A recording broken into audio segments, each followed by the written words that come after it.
Bueno. Seguimos con esta serie interminable en mi canal. Vamos con otro vídeo de análisis de la Cuarta Guerra Ninja. Llevamos como 2 o 3 y aún nos queda un buen trecho, guapetones. Agárrense porque vienen baches y nos los vamos a gozar, Jiraiya. Con momentos clave para la trama y para sus personajes. No sé ni yo hasta dónde llegaremos, pero lo que sí que sé es que nos lo vamos a gozar. ¡Vamos, mi niño! ¡Dale ahí, cojones!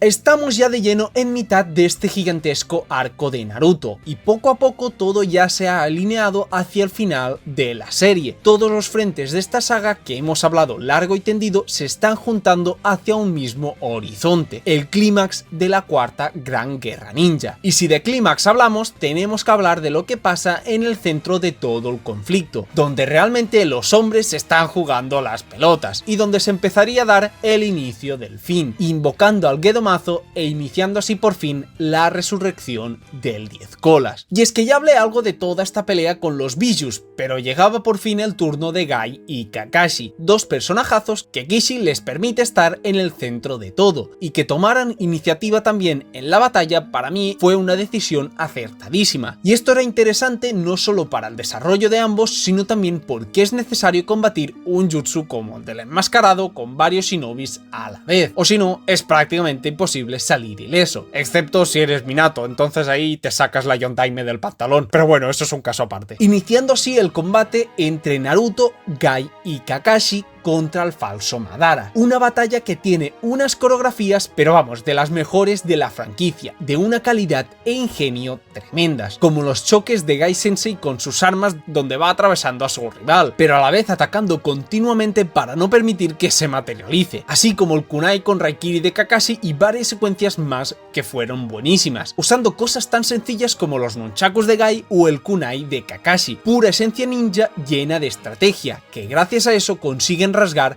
la máscara de Tobi. Eso permite al más avispado de todos, es decir a Kakashi, armar una ofensiva con la información que reunió, concluyendo que todos los movimientos del enmascarado son en realidad un solo jutsu. El absorber o hacerse intangible es todo parte de la misma técnica, y todo a su vez está conectado al Kamui de Kakashi, por eso es capaz de herirlo no una vez, sino 2 veces jugando con sus habilidades, y con el Rasengan de Naruto de una manera genial, porque primeramente absorbió el Rasengan de Naruto para liberarlo en la otra dimensión y golpearlo ahí, pero no contento con esto, haciéndole creer que de nuevo haría lo mismo, lo que hace es engañarlo y esta vez no transportar al Rasengan, sino transportar al mismo Naruto y que pueda por fin de una vez por todas mostrarnos el rostro de ese tipo que es el responsable de infinidad de actos en este manga, quien se preveía el villano final Uchiha Madara, pero que al final no sería este, sino que sería otro miembro de su clan, ni más ni menos que Uchiha Obito. Y tiempo aquí. Hay muchos pero que muchos temas que tocar con esto, porque estamos hablando de uno de los mayores face reveals de, creo yo, la historia del manga anime, y se tienen que tener en cuenta varios puntos. Como he comentado, el tipo enmascarado es literal el mayor criminal de la historia shinobi. Haciendo todos estos análisis a la obra, hemos hablado en infinidad de ocasiones de su lista de crímenes cometidos durante los años, es decir, este tipo cargaba con un peso inmenso de ser uno de los villanos más importantes de la franquicia. Por tanto, su simple identidad debía ser impactante y sobre todo llamativa. Y creo que lo primero no se acaba de cumplir, pero lo segundo se hace y de largo. Empecemos con lo de llamativa. Porque a ver, yo, como todos, habremos escuchado eso de no, el hombre enmascarado debió ser el Sasuke del futuro, o debió ser Izuna, otros que decían que debía ser Shisui, e incluso otros locos que decían que debía ser cualquier otro Uchiha random. Y para mí esto habría sido una completa decepción. Por lo que todos vemos historias ficticias es para ver cosas que nos capten la atención, que conecten con nosotros y nos entren ganas de seguir viendo ese material. Por eso es importante que el autor tome sus decisiones basadas en eso. Siendo sinceros, ¿a quién coño le importa Izuna? Lo único que te podría medio comprar es lo de Shisui, ¿vale? Porque dentro del fandom, pese a casi ni aparecer, es sorprendentemente bastante querido. Pero es un hecho que prácticamente todos tenían esa conexión con el personaje de Obito, e indudablemente todos al ver o leer el Kakashi Gaiden de una u otra forma le guardamos aunque sea un mínimo de estima a Obito. Por eso para mí no había otra opción, al menos en ese punto de la historia, que fuese Uchiha y que tuviésemos algún tipo de apego hacia él. Sin embargo, creo yo que el misterio y lo impactante de la escena se desvanece porque prácticamente todos a ese punto debían tener prácticamente clarísimo que ese era Obito. Creo yo que el mayor error de todos es el poner Tobi al personaje anteriormente, por eso del repetir el nombre. También el mostrarnos justamente el ojo que no perdió en su máscara, y además usando una habilidad idéntica a la de Kakashi. Había demasiadas señales y en su mayoría bastante obvias. Claro está, mucha gente también debió tragarse totalmente todo esto, y se quedaron en shock porque ni siquiera se plantearon quién pudiese ser. Pero es que desde el momento que vemos a Madara en el campo de batalla, pues está claro que tiene que ser otro Uchiha, y había demasiados indicios de que era él. Ahora bien, eso no quita el peso a toda esta escena, y más teniendo en cuenta que Kishimoto hizo algo fabuloso. Le dedicó todo ese capítulo del manga a Obito, donde podemos ver toda la vida en la aldea, su graduación, sus exámenes, sus amigos y en definitiva toda su vida en su hogar, en Konoha, llevándonos ahora al presente donde esos mismos amigos están completamente atónitos ante lo que ven sus ojos. Su gran amigo y a su vez gran héroe de Konoha seguía vivo y era ni más ni menos que el líder de Akatsuki. Toda esta carga emocional para nosotros y para los personajes no existiría si aquí me pones al Uchiha random de turno, y todo lo que iremos viendo con el personaje y el desenlace de este me dará toda la razón, ya lo veréis. Pero lo importante y lo que todos necesitábamos a este punto es conocer qué es lo que pasó con Obito, cómo pasó de ser ese niño que todos admiramos al completo monstruo que era ahora. Y todo eso lo hace con su flashback, el que es para mí posiblemente el mejor de todo Naruto, y que creo que solo puede competir con otro que hablaremos luego. El caso es que se nos muestra que Obito ha sobrevivido, pero teniendo mitad de su cuerpo totalmente destrozado, siendo salvado y rescatado por nada más y nada menos que Madara, quien sabía muy bien lo que hacía. Muchos piensan que todo esto es casualidad, pero la realidad es que todo esto era parte del plan de Madara, así como el inicio de su adoctrinamiento. Aquí este le contaría una verdad absoluta en el mundo shinobi, y es que en este siempre habrá dos realidades. Siempre que haya vencedores, habrá también perdedores. Querer preservar la paz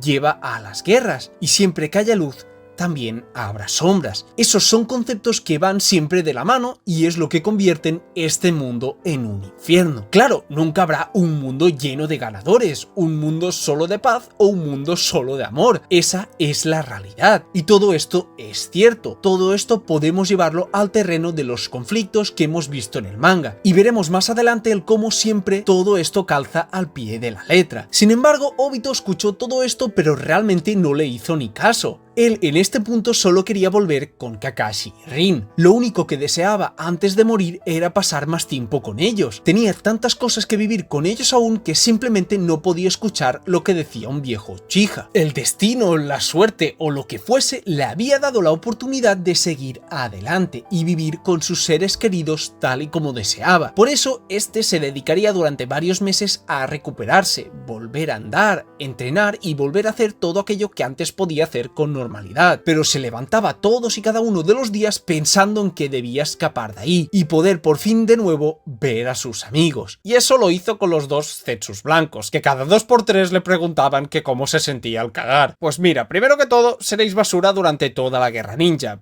pero os doy un punto por ser graciosetes. Y segundo, si queréis mi opinión, se siente como si te abrieran en canal y quisieran sacarte un puto transatlántico del culo. El caso es que en todo este proceso, un día cualquiera le llega la información que Kakashi y Rin están siendo atacados cerca de ahí. Entonces este saldría disparado a por ellos. Pasó todo ese tiempo entrenando con el único objetivo de verlos a ambos, de protegerlos. Simplemente debía ir en su ayuda. Y por el camino empieza a ver visiones, imágenes borrosas con su ojo izquierdo. Este no entiende nada, pero cuando consiguió su paradero, se dio de frente con la realidad.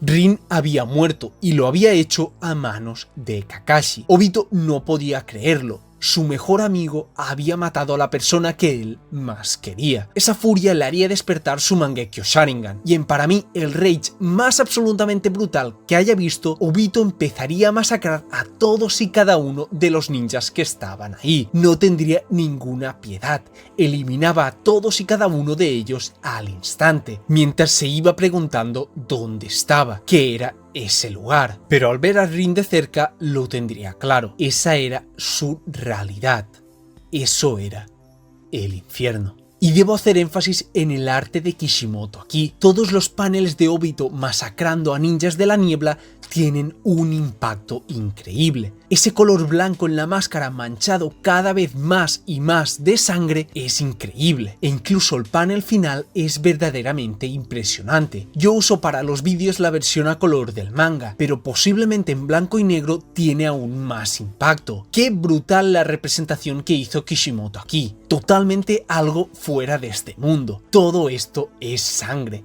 Es la más absoluta oscuridad. Es el verdadero infierno. Entonces Obito volvería con Madara. Quería ahora crear un mundo donde Rin pueda volver a existir. Un mundo de solo ganadores. Para ello vemos todo el proceso de este durante años y años. Y todas las experiencias que durante todo ese tiempo le darían la razón. Primero trató de ganarse a Nagato, quien debía ser el profeta que trayese paz a su país y al mundo shinobi, alguien destinado a la grandeza y que sin él hacer nada, al final se le uniría, porque también sintió el dolor y la desesperación de este mundo, y entendió que este no tiene salvación. Posteriormente atacó a la hoja y tuvo un combate con su maestro, que no llegó a tiempo para salvarlo a él, no llegó a tiempo para salvar a Rin, y que en esta ocasión no pudo ni reconocer a su alumno, incluso muriendo en el proceso. Incluso su amigo Kakashi, quien era visto como un genio sin comparación, no pudo salvar a su amiga y cumplir con su promesa de protegerla. Al final no era más que un fracasado que se lamentaba día tras día tras sus lápidas. Gente nacida para ser grandes, ser importantes y admirados, unos referentes de su nación. Al final solo podían lamentar sus errores. Por eso concluye que este mundo no importa para él. Toda esa gente que tendrían que ser grandes héroes al final no eran más que fracasados. Por eso había decidido que los haría a todos y cada uno de ellos héroes y ganadores dentro de su nuevo mundo, el mundo de sueños del Tsukuyomi infinito. Y esto es genial. Para mí, este tomo número 63 es de los mejores de todo Naruto. Aquí construyes a un personaje increíble con ejemplos y experiencias que lo corroboran. Porque claro, Kakashi le dice que ciertamente es un fracasado. La vida de Kakashi es una basada en sus lamentaciones, pero por eso mismo le dice que él no tiene por qué convertirse también en una basura. Obito era un héroe de guerra de Konoha.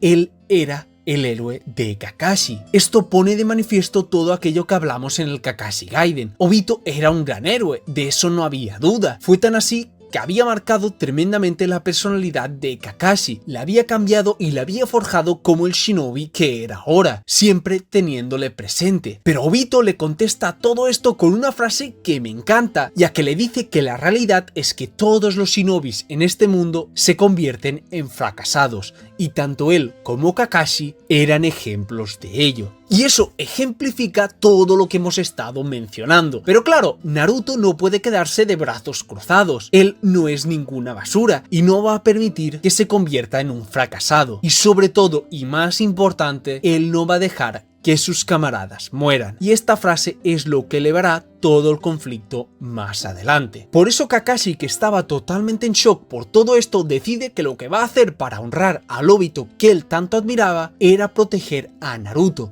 quien portaba esa misma voluntad. Y de nuevo, tras el enésimo shock en su vida, se levantaría de nuevo para pelear. Kakashi es un personaje increíble, donde por cierto aquí se dan un abanico de técnicas y enfrentamientos bastante diferentes e interesantes. La técnica de Katon y el Kamui que usa Obito, la estrategia de Kurama para que Kakashi pueda atacarlo desde el interior del Kamui, y varias cosas ciertamente muy chulas, pero que tampoco comento en exceso porque no nos llevan a ninguna parte en concreto. Excepto, claro está, si hablamos por fin del nacimiento del 10 colas, un ser totalmente colosal, sin sin emociones ni sentimientos, simple energía natural. Y adoro cuando Naruto trata de sentirlo con el modo sabio y se siente totalmente abrumado y superado por su poder, porque incluso consiguiendo lanzar al Hachibi por los aires y lanzarle una Biyudama que sería capaz de aniquilar al 95% de los personajes de la serie, va y el Yubi hace esto.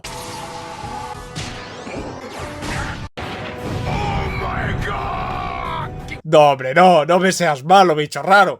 El Hachibi no merece esa humillación, por favor. El caso es que antes que vuelva a lanzar una Super Biyudama explosiva 10 colas con chakra de mi pito, y no conseguiría desviar el ataque con su jutsu, lo que significaba que de una vez por todas, tras enfrentarse a trillones de Yamatos con un bajón de azúcar, por fin la alianza Shinobi había llegado a escena. Y con toda la gente que pertenece a este mundo, que quieren preservarlo y que luchan para protegerlo liderados por Naruto, empiezan la batalla final contra Obito y Madara. Si el mundo acaba o no acaba aquí, está en manos de quien venza esta guerra. Y este panel donde se ven a Naruto y Obito diciendo las versiones que esperan del destino del mundo es magnífico. Ambos representan a la perfección sus bandos por toda su historia y sus actos. Uno diciendo que este mundo va a desaparecer y otro que no lo va a hacer. Uno de mis momentos favoritos de toda esta guerra. Por eso aquí se muestra el poder de todos los ninjas que quieren que este mundo no se acabe, y se muestra a su vez el poder del Yubi, que es el máximo ejemplo posible de lo que es la destrucción.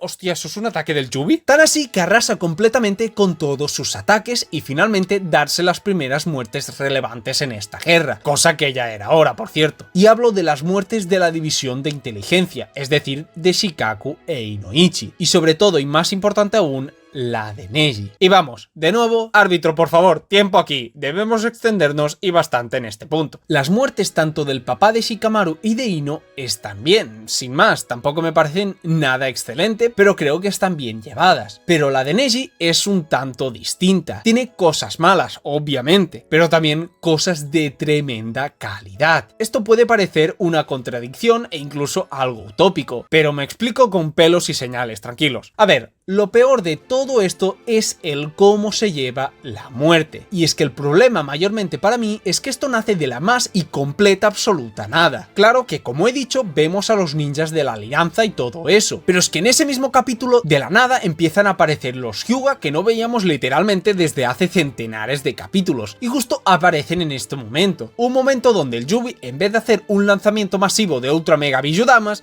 se pone a lanzar ramas de Mokuton, que sí, que lanza un montón y todo lo que queráis, pero son putas ramas, macho, son palos de árbol. Y todo esto se siente demasiado conveniente, apresurado e inclusive hecho de forma poco meditada, porque yo no tengo nada en contra que matan a personajes, ya lo he dicho varias veces, pero es un hecho que es también importante el cómo se matan, y para mí la de Neji es poco impactante, muy poco impactante de hecho. Primero que todo porque no hay un combate, no viene precedido de una pelea, donde veas cómo a poco esta se va decidiendo. Por ejemplo, en la muerte de Asuma tú lo ves combatir, te aclimatas a la situación y a la propia pelea. No aparece Asuma de la nada, le clavan la estaca y ala pa'l pozo. No, llevábamos varios capítulos de introducción con el personaje de Asuma, hablándonos de él y enfocándose en su figura. Esto hubiese cambiado si en vez de ese monstruo fuese el mismo Obito quien atravesara a Neji, que estos ya hubiesen hablado e incluso interactuado, y que el panel y momento en sí fuesen más chocantes, porque todos tenemos en la mente esos paneles donde mueren los personajes, pero es que este de Neji carece totalmente de impacto. Todas las muertes relevantes del manga ocurren con el enemigo justo enfrente, no a la lejanía lanzando sus ataquitos. Es como el Amaterasu, este nunca funcionó en ningún enemigo, pues porque sería aburrido que un combate se ganara solo con eso, y que el otro tipo se quemara ya. Ahí falta emoción, falta que los contrincantes se encuentren y estén cerca, y todo sea construido poco a poco. Y si no es en combate, pues que sea en diálogos o en algo, pero que haya un mínimo de acercamiento. Pero no puedes esperar que de repente, tras 400 capítulos sin ver a Neji, ahora de repente me lo plantes aquí y me lo mates desde la lejanía y que eso me impacte. Es sencillamente algo que no funciona así. Por tanto, esta parte carece para mí de todo lo que una muerte necesita para ser emocionante al lector. actor. Pero eso no quiere decir ni mucho menos que todo lo que rodee a esta muerte sea malo u horrendo, nada más lejos de la realidad, ya que todo en relación a este sacrificio está hecho de una manera para mí genial, porque muchos dicen aquí que Neji se sacrifica por Hinata, por tanto la rama secundaria protege a la rama principal tal y como su destino marcaba, pero eso es totalmente erróneo. La realidad aquí es que Neji rompe con su destino, es totalmente al contrario. Su sacrificio no se basa en la rama secundaria salvando a la rama principal, porque eso es algo predestinado, sino al contrario, es Neji Hyuga quien voluntariamente se sacrifica para proteger a sus camaradas. No lo hace como miembro de su clan, lo hace como el genio Neji quien tenía la libertad de decidir qué hacer con su vida, protegiendo a quien le ayudó a ver que él mismo podía decidir sus propias acciones. Al fin y al cabo era un genio. Por tanto, eso es lo menos que podía hacer en esta guerra, proteger a su amigo Naruto, quien además iba a cambiar el destino de su clan y por supuesto del mundo. Y todo esto viene acompañado del maravilloso discurso de Obito, uno de los mejores momentos de la guerra y que sin la muerte de Neji carecería de todo sentido, ya que ya hemos dicho que Naruto no iba a dejar que sus camaradas mueran, pero ahora se encontraba en una situación totalmente nueva para él. Delante de sus ojos tiene al cadáver de su amigo. Nunca antes había experimentado esa sensación, ninguna de las muertes próximas a él fueron algo así, de este nivel de crudeza. Obito nos muestra lo que realmente es una guerra. La muerte, el sufrimiento y los cuerpos inertes de tus seres queridos que poco a poco se enfrían en tus brazos. Pero es que todo este shock viene acompañado del discurso totalmente desesperanzador de Obito. Él ya pasó por esto, tuvo el cadáver de Rin en sus manos. Esto es este mundo. Tarde o temprano todos tus amigos y camaradas seguirán muriendo y lentamente se convertiría en un fracasado como Obito, llegando incluso a darle algo mucho peor: su completa pesadilla, volver a experimentar la soledad, eso de lo cual Naruto estuvo huyendo durante gran parte de su vida. Por tanto, Obito aquí tiene razón. Este es el resultado de sus esperanzas y sus ideales. Esto es la realidad. Por tanto, ¿para qué es necesario seguir sufriendo en este mundo? La realidad es demasiado dolorosa. Por tanto, ¿para qué seguir en esta? Si lo único que habrá es más dolor y más sufrimiento como este. Aquí Obito consigue lo que se está proponiendo constantemente desde que inició su batalla con Naruto: quebrar su espíritu y reafirmar que el camino que escogió es el correcto. Sin embargo, esta vez sería Hinata quien ayudaría a Naruto, porque no puede permitir que éste abandone. Si éste decae y se rinde, ¿de qué habrá servido el sacrificio de Neji? Los amigos y camaradas, como sabemos, pueden compartir muchas cosas. Comparten mucho más que objetos materiales, comparten emociones y sentimientos, y el compartir todo eso es lo que te hace de verdad estar conectado a los demás y no sentirte totalmente solo. Por tanto, si Naruto traiciona esos sentimientos que Neji albergaba, entonces ahí el sacrificio de Neji habrá sido totalmente en vano, y entonces es cuando realmente Naruto habrá perdido para siempre el vínculo con su amigo. Y eso se lo hace ver Hinata, quien no quiere perder también ese vínculo. Si Naruto decae, también lo perdería a él. No puede permitir que Naruto pierda el vínculo con Neji. Y también se lo hace ver Kurama, ya que su vida vino marcada por situaciones similares. Su padre y su madre ya se sacrificaron por él, por eso debe levantarse y seguir adelante. No puede traicionar todas esas vidas que se sacrificaron por él. Ahí sería cuando de verdad perdería sus lazos que tanto le costaron conseguir. Apoyado por Hinata, por Kurama y por todos sus amigos caídos, es cuando de nuevo puede levantarse y seguir peleando. No podían deshonrar a Neji, Shikaku e Inuichi, quienes les habían transmitido todas sus esperanzas a ellos. Eso es ser un ninja, vivir con todas esas cicatrices de la muerte de tus compañeros y seguir adelante para intentar protegerlos la próxima vez, pero manteniendo su recuerdo y su legado, y no huyendo de él en un mundo irreal como quería hacer Obito. Por todo esto digo que el sacrificio de Neji a nivel argumental mejora exponencialmente toda la guerra y el conflicto entre el mundo real de Naruto y el mundo irreal de Obito. Además, que no se raja un puro NPC de la guerra, se está cargando un personaje que como mínimo tiene algo algo de relación con el cast principal. Algo obvio porque es una guerra, por lo tanto está bien desde estos puntos de vista. Lástima lo que mencionamos antes, pero bueno, a mí igualmente esto me parece tremendo pick de Naruto.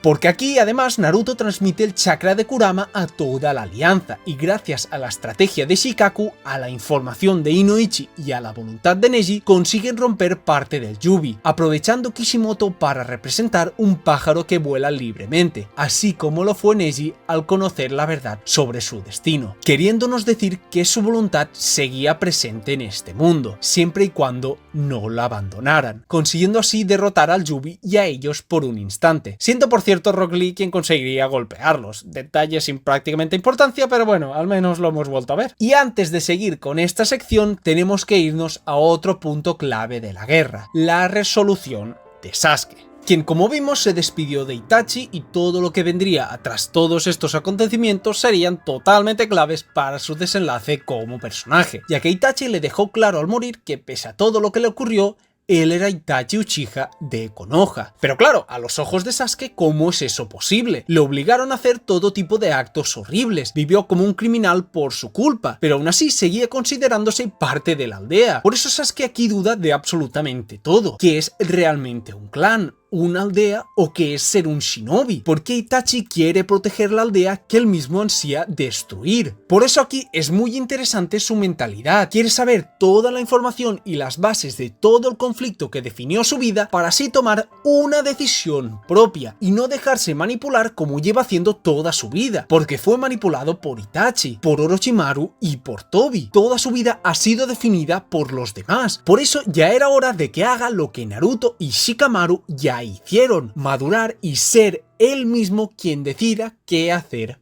con su vida. Para esto, de repente se revive a Orochimaru, en algo que todos pensábamos que iba a cambiar el rumbo de esta guerra, pero que obviamente no hizo. Y aquí Kishimoto usa varias cosas para avanzar con la trama, porque primero se le revive de una forma que, bueno, no diré incongruente, pero sí algo repentina, pero también se traen un pergamino extraño con información de Orochimaru, que no se sabe muy bien de dónde salió, y además se van a Konoha a robar una máscara de Shikifujin, y que pertenecían a los Uzumaki, y todo esto para hacer no sé cuántas cosas y usar el Edo Tensei. Y a ver, entiendo que esto tenga algo de sentido teniendo en cuenta que el Shikifujin es de los Uzumaki y que Orochimaru quería deshacer el jutsu que le puso el tercero, por tanto es obvio que los iba a investigar. Pero claro, ¿cuándo encontró esa información? Porque si lo hizo justo cuando iba a apoderarse de Sasuke, entonces tiene sentido, pues ¿para qué lo necesitaría si ya iba a cambiar de cuerpo? Pero si es mucho antes, pues esto es un poco raro. Además que entiendo que en este punto de la historia tampoco iba a ponernos tremendo contexto de todo esto, pero macho, no sé, se nota como que necesitaba avanzar con la trama e ir a los puntos que quiere tocar, y se pone rápidamente a añadir cosas que al menos a mí me hacen marcarme un Ancelotti. Pero bueno, el caso es que gracias a todo este mucho texto consiguen revivir a aquellos que lo saben todo, quienes plantaron las bases sobre toda la aldea y sobre todo el mundo ninja, nada más y nada menos que...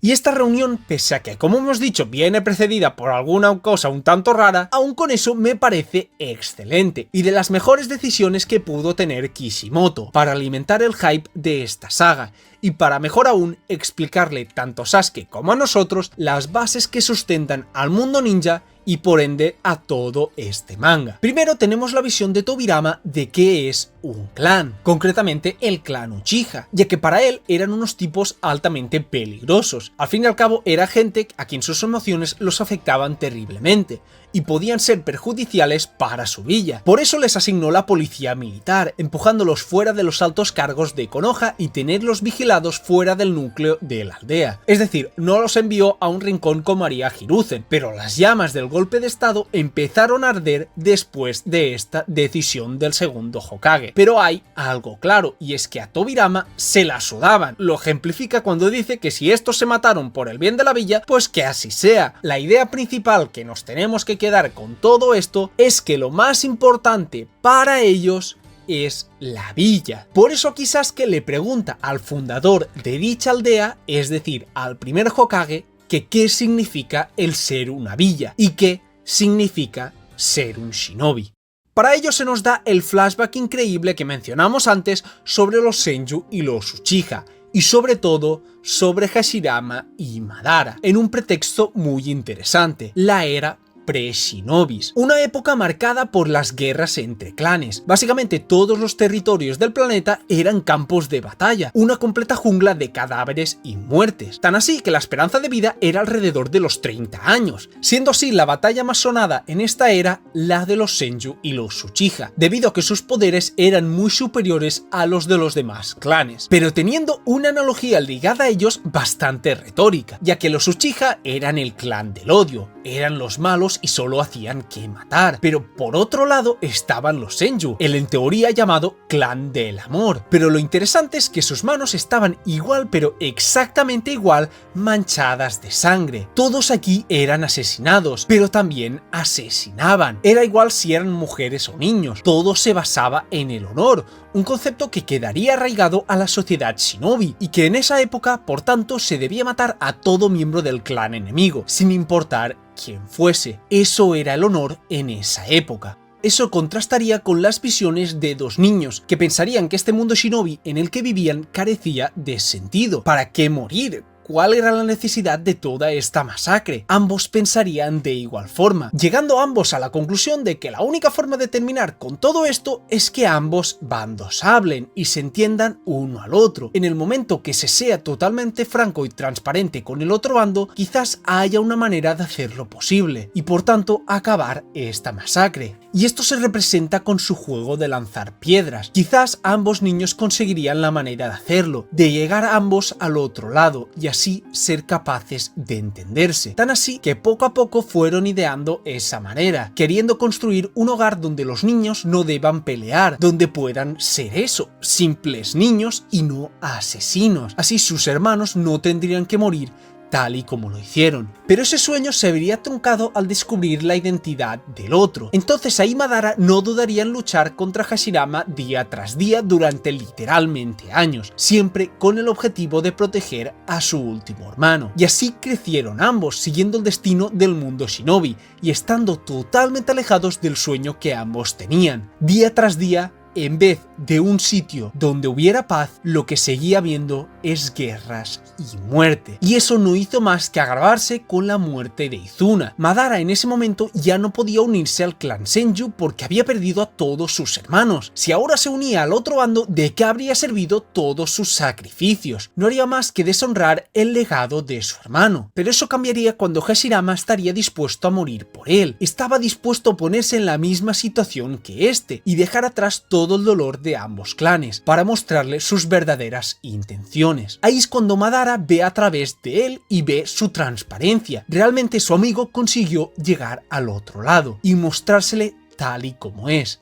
Por fin pudieron entenderse. A partir de aquí todo sería un completo sueño. Tenían un hogar donde vivir en paz y evitar seguir matándose día tras día. La vía oculta de la hoja era una realidad, pero cómo no, el conflicto surgiría de nuevo con la figura del Hokage y sobre todo con Tobirama, porque Hashirama saldría elegido como primer Hokage, cosa que Madara aceptaría, pero innegablemente su sucesor no sería él, sino su hermano, el mismo que le arrebató la vida a Izuna, y por tanto supondría lentamente una completa supresión del clan Uchiha, el clan que su hermano pidió que protegiese. Por eso llega a la conclusión que aun todo siendo ideal como en un principio parece ser, al fin y al cabo la cooperación es solamente una forma silenciosa del conflicto. Por tanto es imposible que haya paz y amor sin guerra y sufrimiento. Al menos así era en este mundo. Siendo esto todo lo que le enseñó a Obito, por cierto. Por eso Madara optaría por renunciar al sueño idealizado sobre este mundo, para cambiarlo y optar por un nuevo sueño.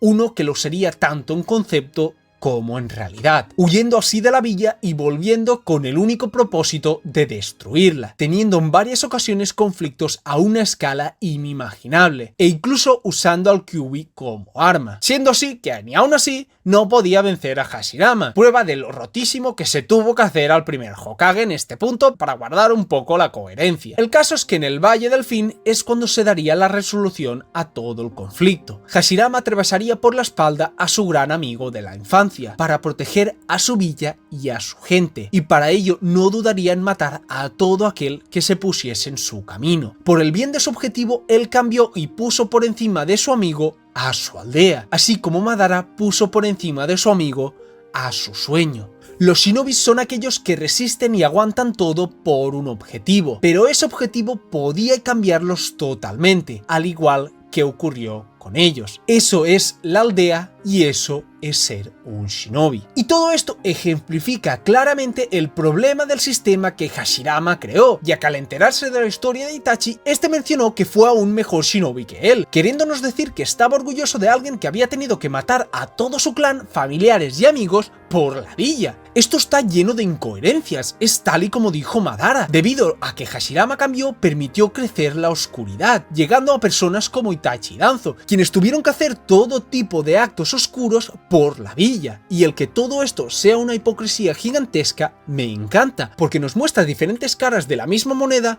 en relación a la villa y a lo que es ser un shinobi. Ahora, sabiendo todo esto, Sasuke entiende...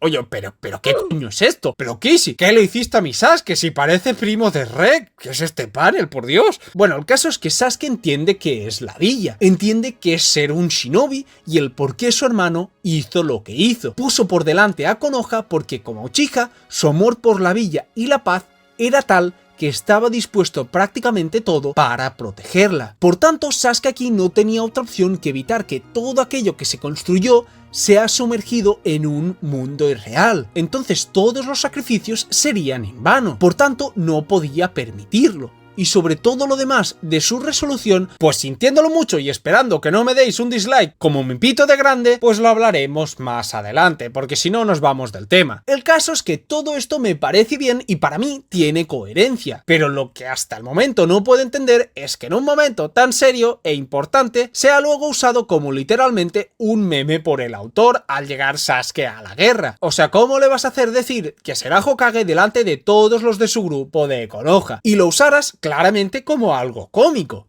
¿Esto es en serio? Obviamente se iban a reír de él, si hasta yo me reí en su momento. En vez de decir, yo que sé, algo como he decidido que no voy a dejar que destruyan este mundo. Y los motivos no los tenéis por qué saber, sucias cucarachas. Eso sí me suena a algo que diría Sasuke. Y el no decir una cosa así para que todos se rían de él. Pero bueno, cómicos aparte, por fin el equipo 7 está reunido y tras no sé cuántos cientos de capítulos tocaba darle un pequeño momento por fin a Sakura, quien era del trío de protagonistas en teoría y que no veíamos prácticamente nada de ella desde la batalla de Sasori y desde que se puso también traje de payasa con Naruto. Y aunque obviamente no les llega a los talones a ambos, sí que gracias al despertar del Byakugo podía ser alguien que no estaba detrás de ellos escondida y desprotegida. Quizás no podía caminar por delante de ellos, pero sí cerca de su espalda para que cada vez que flaqueen sea capaz de empujarlos a seguir adelante. Y para mí eso ya es un gran crecimiento para Sakura, dejando claro que ni mucho menos estaba a su nivel, por supuesto. Buena prueba de todo esto es con el despliegue de sus invocaciones, siendo ahora el reflejo de los 3 Sanins de Konoha, en algo que puede ser algo fanservice, lo reconozco, pero que los hacen lucir espectacular. Es una muestra de que todos ellos han hecho un largo camino, incluso estando al nivel o incluso superior de todos sus maestros. Pero lo que fue aún más fanservice es que de repente nos dan un capítulo de despliegue de todas las habilidades de los de Konoha, luchando contra NPCs del Yubi, que bueno, totalmente irrelevante la verdad, no sé ni para qué lo puso, pero bueno. Pero quien era aún más irrelevante era Sai, porque hasta Shino pudo lanzar sus habilidades y quedar como un otaku, sí, pero un otaku fuertote al menos, mientras que a Sai lo dejan ahí humillado siendo el único que no puede hacer nada, mientras se queda diciendo yo también soy parte del equipo 7, y 3 doritos después, ala, humillado. O sea, es un Ambu ultrapoderoso capaz de derrotar a 2 Akatsuki a la vez, mientras que luego no es capaz de derrotar ni a un microbio del Yubi, que hasta Tenten podría haber derrotado. Madre mía, por Dios. Pero bueno, mientras todo esto sucedía, en la dimensión del Kamui se daría uno de los mejores combates de la historia de este manga, el emotivo enfrentamiento entre Kakashi y Obito, que primero nos sirve para complementar la figura de Obito como antagonista principal, ya que él mismo dice que no inició esta guerra por él o por Rin. Eso sería algo pretencioso de su parte. Él sabía de toda su historia y el por qué Rin hizo lo que hizo, que era el Jinchuriki del 3 colas armas e iba a usarse por Kirigakure como arma contra Konoha, pero Rin no debía morir y Kakashi no debía ser un fracasado. Ambos en su cabeza no debían convertirse en lo que se convirtieron, y como hemos mencionado durante todo el proceso de los Akatsuki, todo lo que vio fue que este mundo era solamente un infierno. No encontró nunca nada que le hiciese tener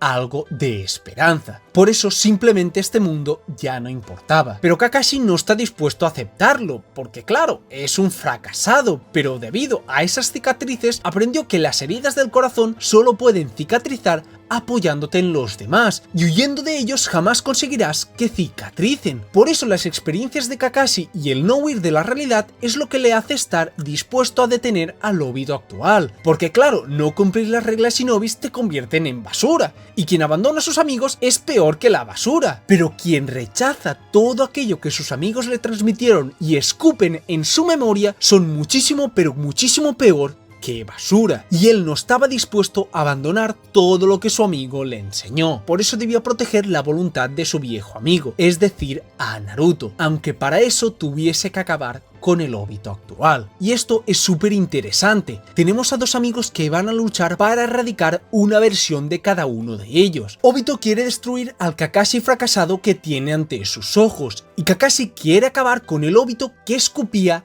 en la memoria de su viejo amigo. Y así nos lo hace ver su autor, donde se entrelazan secuencias del combate actual entre ambos con otras de su combate en el pasado, dando como resultado un combate tremendamente emotivo. En el manga es una muy buena versión, pero es que en el anime es una pelea perfecta. Cogen toda la versión de Kishimoto, la amplían y la mejoran. Nos añaden estrategias rápidas e increíbles dignas de dos shinobis como ellos, con una animación espléndida y con un soundtrack que calza perfecto, con las escenas de ambos luchando en el pasado y el presente tan bien interpuestas que puedes sentir el dolor y el impacto tanto físico como emocional que los golpes tienen en ambos. Es simplemente espectacular lo que esta pelea puede transmitir en todos los aspectos. Pese a perder el combate, Obito no estaba dispuesto a perder también la guerra. Consigue evitar ser consumido por el Zetsu negro, e incluso de ser asesinado por su propio maestro, aquel que se lo enseñó todo, aquel que le decía que ambos se convertirían en Hokages, el mismo que no fue capaz ni de reconocerle. Este Minato también era falso, y por eso, aunque estuviese a punto de perder la cordura, su voluntad era tan grande que por fin, tras todo este gran conflicto, Obito conseguiría ser el Jinchuriki del 10 colas. En definitiva, el clímax de esta guerra, como vemos, a mi modo de ver, es espectacular. Tiene de los mejores flashbacks de todo Naruto, construyéndonos de una manera brutal a dos grandes antagonistas del manga con unas bases e ideologías claras que, gracias a ser quienes son, conectan fácilmente con los personajes del manga y con nosotros mismos. Además que aquí se nos explican las bases sobre las cuales se sustenta todo el manga y el origen de todos los conflictos e incluso de esta guerra ninja. También momentazos increíbles con un peso argumental gigante e incluso un combate bellísimo, que es de lo mejor que puede ofrecer todo Naruto. Claramente hay lo de Neji que en ciertos aspectos carece de impacto, y alguna que otra cosa, pero como hemos visto hasta estos para mí tienen puntos muy pero que muy buenos, por lo que nos aproximamos sin frenos al polémico final de la serie. Y joder, cómo nos lo vamos a gozar. Gracias por verme y nos vemos muy pronto.